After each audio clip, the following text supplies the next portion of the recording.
So okay buddies, I hope आप सब एकदम ठीक होंगे। आज हम आपके लिए लेके आए हैं सोलो लेवलिंग सीजन 3 का 3rd एपिसोड। और इस एपिसोड के हर एक सीन को देख के आपको गूज बम्प आने वाला है। वीडियो बहुत ही ज़्यादा खतरनाक होने वाली है, इसीलिए वीडियो को अंत तक ज़रूर देखना। तो पिछले वीडियो में आप सबने देखा था कि जिन्वू आजिन गिल्ड के पहले मिशन के लिए बुसान जाता है, जहां उसे नाइट गिल्ड के हंटर्स के साथ मिलकर बुसान के सबसे बड़े गेट में रेड करना था। लेकिन तभी वहाँ पे जिन्वू को बुरी फीलिंग्स आने लगती है, क्योंकि उसकी बहन जिन्हा के स्कूल में एक डंजन ब्रेक हुआ था, जिसमें से ब्लू ऑर्क्स बाहर निकल आए थे। और वो ऑर्क्स बाहर निकलते ही स्टूडेंट्स को मारने लगते हैं। और इसके बाद जिन्वू नाइट्स गिल्ड के हंटर्स के सुरक्षा के लिए और मिशन को कंप्लीट करने के लिए वहाँ पे बेरू को एंड और भी 20 शैडो सोल्जर्स को वहाँ पे रख के जाता है। और जिन्वू खुद अपने बहन जिन्हा को बचाने के लिए वहाँ से चला जाता है। और दूसरी तरफ जिन्वू के हाई ऑर्क्स लगातार ब्लू ऑर्क्स को खत्म कर रहे थे। लेकिन तभी red blade tribe orc chief आज़ाद हो जाता है, जिसके सामने रेड हाई ऑर्क्स कमजोर पड़ जाते हैं। रेड ब्लेड ट्राइब ऑर्क का चीफ ग्रोक्टर जिन्हा को खत्म करने वाला था, लेकिन तभी जिन्वू काइसल के साथ वहाँ पे आ जाता है, जिसे देख के सारे ग्रीन ऑर्क्स और यहाँ तक कि उनके लीडर के भी पसीने आने लगते हैं। लेकिन तभी जिन्वू को देखते हुए ग्रोक्टर अपना इंट्रो देने लगता है और जिन्वू उसके तरफ उंगली करते हुए कहता है, तू चुप कर और वहाँ से हिलना मत। और इसके बाद जिन्वू अपने सिस्टर को गले लगाते हुए बोलता है कि अब सब कुछ ठीक है, और वो देरी से आने के लिए उससे माफ़ी भी मांगता है। और इसके बाद वो सॉन्ग से और बाकी सब स्टूडेंट्स से पूछता है कि वो सब ठीक है, और तब सॉन्ग उससे कहता है कि वो ठीक है। लेकिन सॉन्ग को देख के जिन्वू ये समझ जाता है कि वो बहुत ज़्यादा डरी हुई है। और जिन्हा को रोते हुए देख जिन्वू बहुत ज़्यादा गुस्से में आ जाता है और वो इग्रिस को समन करता है।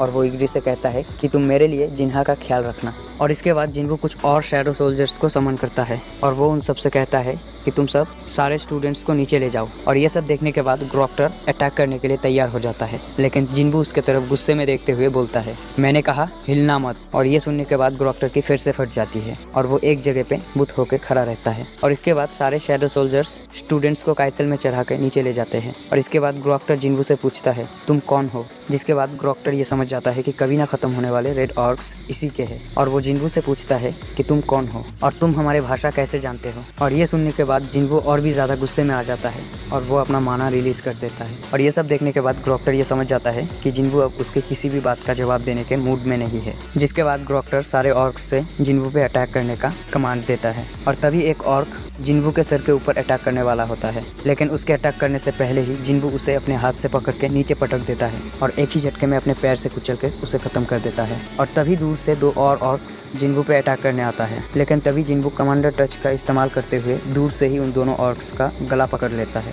और बिना टच किए ही उन ऑर्क्स को दूर से ही कीड़े की तरह मसल देता है। और जिन्वू को इस तरह से उन ऑर्क्स को मारता हुआ देख के सभी ऑर्क्स की फट गई थी। और तभी वो सब डिसाइड करता है कि सब एक साथ जिन्वू पे अटैक करेगा। और इसके बाद सभी ऑर्क्स जिन्वू पे एक साथ अटैक करने के लिए आगे बढ़ता है, लेकिन किसी का हाथ कट रहा था, किसी का सर उड़ रहा था, तो किसी का पैर कट रहा था।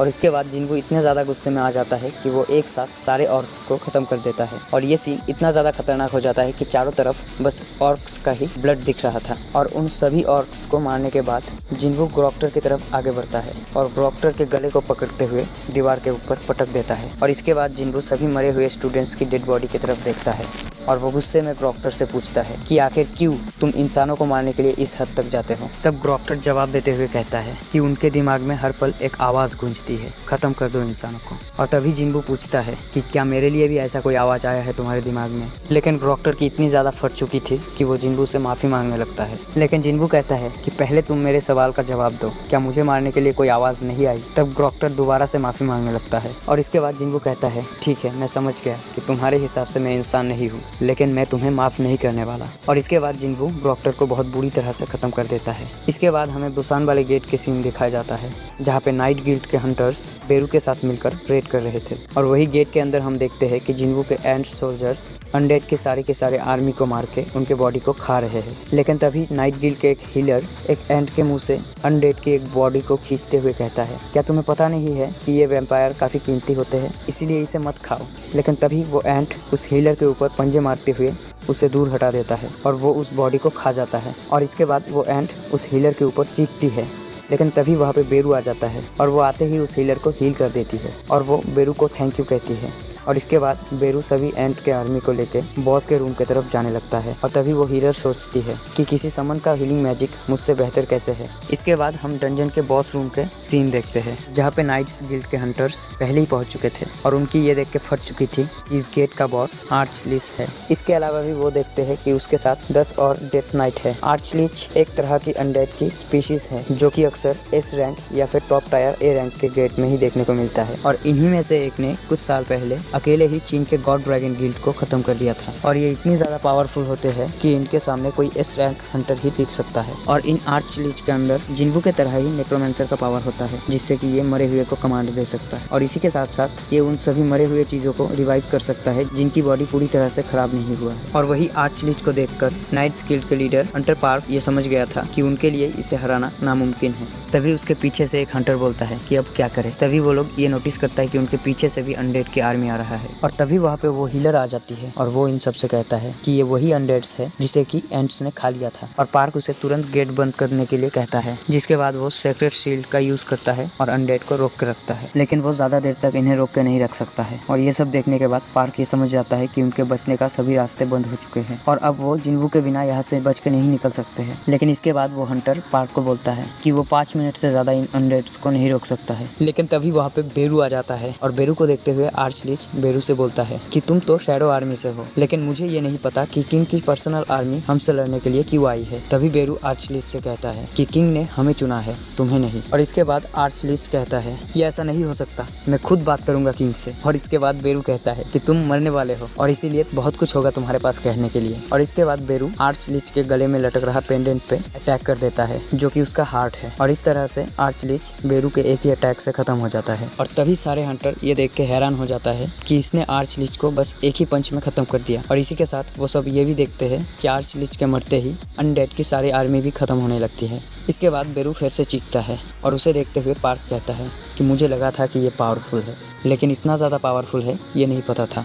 और ये सुनने के बाद एक दूसरा हंटर कहता है इतनी पावरफुल आर्मी के होते हुए जिन्वू को खुद गेट के अंदर जाने की ज़रूरत ही नहीं है, वो बस अपने सोल्जर के मदद से ही डंजन्स क्लियर कर सकता है। और ये सुनने के बाद पार्क ये सोचता है कि जिन्वू भले ही अकेला डंजन्स क्लियर कर सकता है लेकिन फिर भी उसे मिनिमम हंटर्स ले जाने वाला रूल्स को फॉलो करना ही पड़ेगा। और इसी के साथ नाइट गिल्ड के लीडर ये सोचने लगता है कि नाइट्स गिल्ड जिन्वू को उतने हंटर देगा जितने कि उसे रेड पे जाने के लिए ज़रूरत है, जिससे कि उनके हंटर्स की स्किल भी बढ़ेगी और वो उसकी मेहनत की फल भी खाएगा। और दूसरी तरफ हमें जिन्हा की स्कूल की सीन दिखाया जाता है जहाँ के मरे हुए स्टूडेंट्स की डेड बॉडी को निकाला जा रहा था और दूसरी तरफ हमें दिखाया जाता है कि जिन्वू गोगन ही के साथ एक कार में बैठ के कहीं जा रहा था और जाते जाते गोगन ही जिन्वू के साथ स्कूल में मारे गए बच्चों की बात कर रहा था।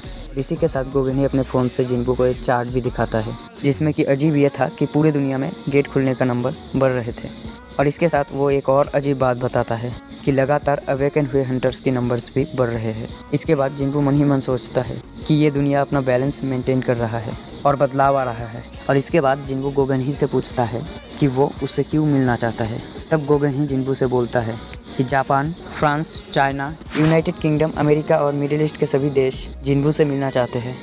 इसीलिए अब गोगन ही जिन्वू से ये रिक्वेस्ट करता है कि वो कोरिया छोड़ के कहीं पे भी ना जाए क्योंकि जिन्वू को लेकर कोरिया में बस 10 ही एस रैंक हंटर्स है जिनमें से 2 मारे जा चुके हैं और एक अमेरिका चला गया है। और इसीलिए चेयरमैन गोगन ही ये नहीं चाहता था कि जिन्वू भी ये देश छोड़ कर जाए। और इसके बाद गोगन ही जिन्वू को उसी हॉस्पिटल के सामने लाता है जहाँ पे जिन्हा को एडमिट किया गया था।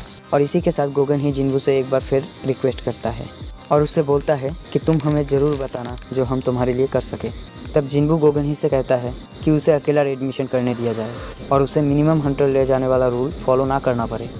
और ये सुनने के बाद गोगन ही हैरान हो जाता है और वो जिन्वू से कहता है कि ये रूल हंटर की सेफ्टी के लिए बनाया गया है।